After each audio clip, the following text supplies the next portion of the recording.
Have you ever felt an unexplainable fear, an eerie presence you can't shake off? Picture this. A young woman, let's call her Lucy, who recently cheated death in a hair-raising car accident. Now she lives on, but with an uneasy feeling that something is amiss. Lucy's life after the accident is a far cry from what it used to be. Her days are spent trying to recover from her injuries, physical therapy appointments, and a myriad of doctor's visits. She's a fighter, though, taking each day as it comes, slowly but surely regaining her strength. But there's more to her struggle than just the physical pain.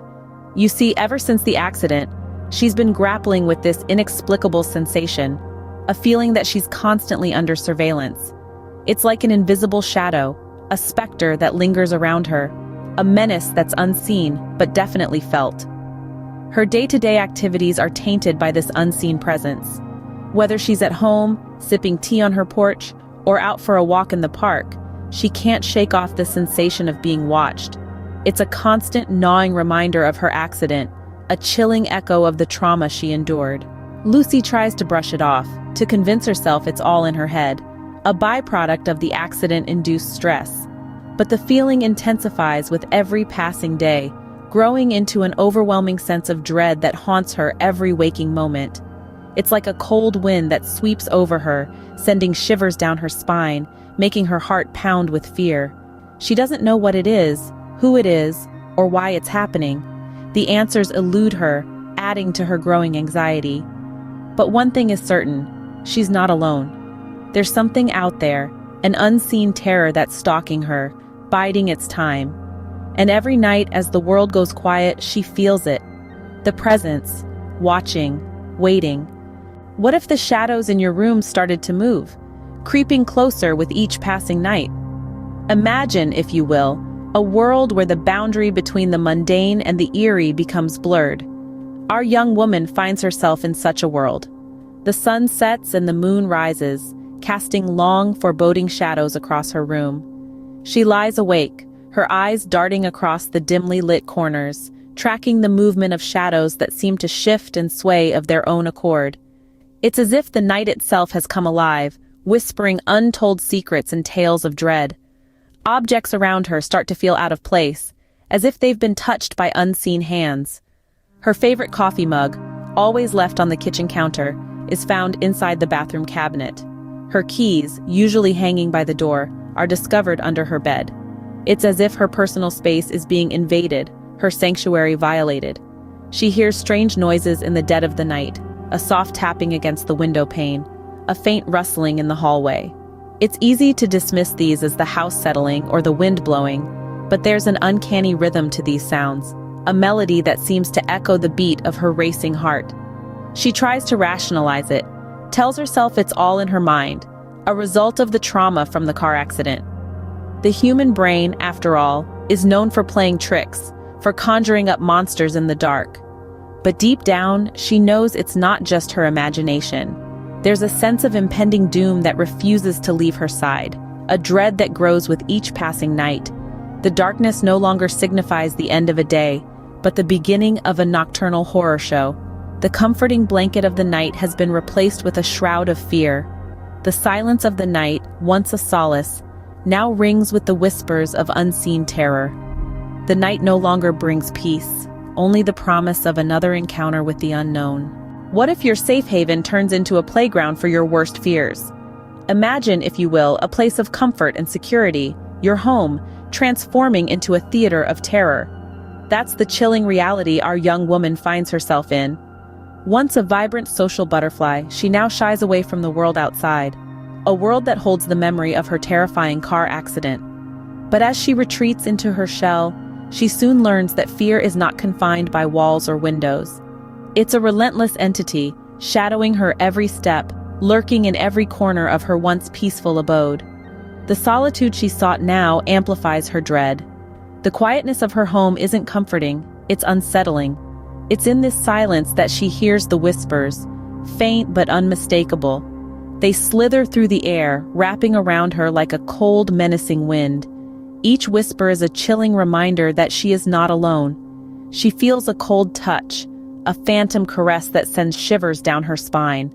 It's as if unseen fingers trace her skin, their icy touch a stark contrast to the warmth of her home. The sensation is not just eerie, it's invasive, an unwanted intrusion that leaves her skin crawling. Her eyes, wide and alert, catch glimpses of a figure, a spectral presence in her peripheral vision. It's there one moment, gone the next, a flicker in the corner of her eye. But its fleeting nature doesn't lessen its terror. It's a phantom-like figure that lurks in the shadows, a constant reminder of her unseen stalker. As the days turn into nights, her fear morphs into paranoia. The lines between reality and imagination blur, twisting her world into a labyrinth of fear. Every creak of the floor, every rustle of the curtains, they all feed her growing terror. Her home, once her sanctuary, now a prison of terror. It's a chilling testament to the power of fear, a stark reminder that sometimes the most terrifying monsters are the ones we can't see. What do you do when the unseen becomes the undeniable? One might say that ignorance is bliss, but when you're being haunted by an invisible presence, ignorance can be a prison. In this chilling chapter of our tale, our protagonist finds herself wrestling with the need to understand the inexplicable.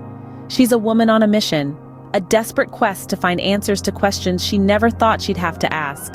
She starts where most of us would, the internet. Late into the night, she pores over countless articles, forums, and blogs, her eyes reflecting the cold glow of the computer screen. She reads about hauntings, possessions, poltergeists, and spirits, the stuff of nightmares. But for her, it's become a reality, a daily terror that she can't escape. Not finding the answers she needs online, she turns to those who claim to communicate with the other side, the psychics, the mediums, the spiritualists. She sits through sessions of tarot readings, crystal balls, and seances, her desperation palpable in the dimly lit rooms. She's searching for answers, for some kind of explanation, but with each passing day, the presence grows stronger, more assertive. It's no longer just shadows and whispers in the night. Objects move of their own accord, lights flicker. It's as if the presence is trying to communicate with her, to tell her something. In a final desperate attempt, she tries to communicate with the entity herself. She sits alone in the dark, a digital recorder in her trembling hand. She asks questions into the void, her voice a mix of fear and determination. She hopes, she prays, for an answer that will shed light on her terrifying predicament. But the more she uncovers, the deeper the mystery becomes. Every answer only leads to more questions. And the presence, it's growing stronger. It's as if her search for understanding has fueled its power, given it a voice. Her search for answers only deepens the mystery, and the presence, it's growing stronger. What happens when you're left alone with your worst nightmare? The last chapter of our tale unfolds, and we find ourselves in the chilling climax of our journey. The fear that has been a constant companion for our young woman is now a deafening roar in her ears. The presence that has been stalking her, an unseen terror, is now more aggressive, its intentions more sinister. Her world is consumed by this entity, her every moment dictated by its whims. The terror is no longer confined to the shadows, but is a relentless force that she can't escape. She attempts to communicate, to understand what this presence wants, but her pleas are met with an eerie silence, a void that only amplifies her fear. The walls of her home, once her sanctuary, now feel like they're closing in on her, trapping her with this malevolent force. Each tick of the clock is a reminder of her isolation, the seconds stretching into an eternity as she waits for the next encounter with the unseen menace. Her heart pounds in her chest like a drum, the rhythm a morbid soundtrack to her ordeal. It's as if the very air around her is charged with anticipation, thick with an impending sense of doom. The suspense is almost unbearable, a silent scream trapped in the throat of time.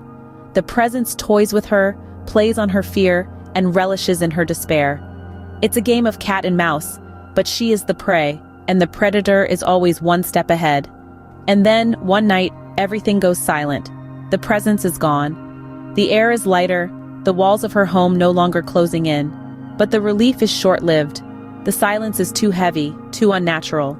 It's the calm before the storm, the pause before the onslaught. Her fear, once a roar, is now a whisper, a quiet dread that fills every corner of her existence. Is the presence truly gone? Or is it merely waiting, lurking in the shadows for the perfect moment to strike again? Y'all, we're wrapping up here, but don't you go anywhere just yet. Show some love, hit that like button. Fancy more content like this? Go on, subscribe and let that bell icon ring so you won't miss a beat. Thanks for tuning in, and remember, sharing is caring. Until next time, stay tuned.